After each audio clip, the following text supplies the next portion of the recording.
गांव से कुछ दूर एक घना और रहस्यमय जंगल था जिसे लोग काला जंगल कहते थे।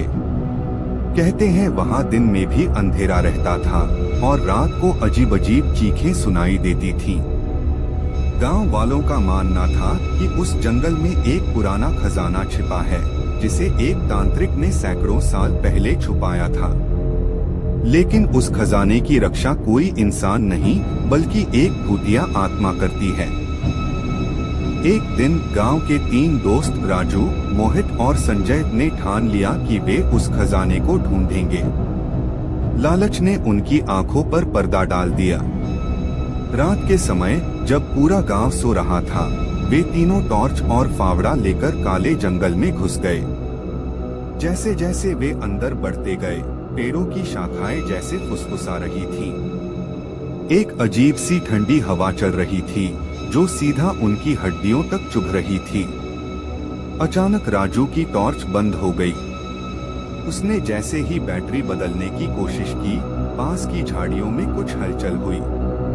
किसी जानवर का होगा, मोहित बोला, लेकिन उसकी आवाज कांप रही थी। कुछ कदम और चले, तभी उन्हें जमीन में धंसा एक पुराना संदूक दिखाई दिया। तीनों ने मिलकर उसे खोदना शुरू किया। जैसे ही उन्होंने संदूक खोला, उसमें से काले धुएं के साथ एक भयानक चीख निकली। तीनों ने पीछे हटने की कोशिश की, लेकिन तभी एक भूतिया आकृति हवा में प्रकट हुई। उसकी आंखें लाल और शरीर अध जला। वह तांत्रिक की आत्मा थी जो खजाने की रक्षा कर रही थी।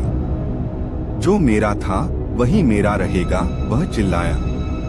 राजू, मोहित और संजय की टांगों में जैसे जान ही नहीं बची। वे भागना चाहते थे, लेकिन पैर हिल नहीं रहे थे। अचानक जमीन हिलने लगी और खजाने के साथ वह जगह ही धंसने लगी। चीखों के साथ तीनों दोस्त उस अंधेरे गड्ढे में समा गए।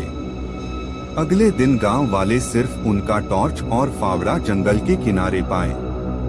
काले जंगल का खजाना आज भी वही है, लेकिन जो भी उसे ढूंढने जाता है वो कभी वापस नहीं आता।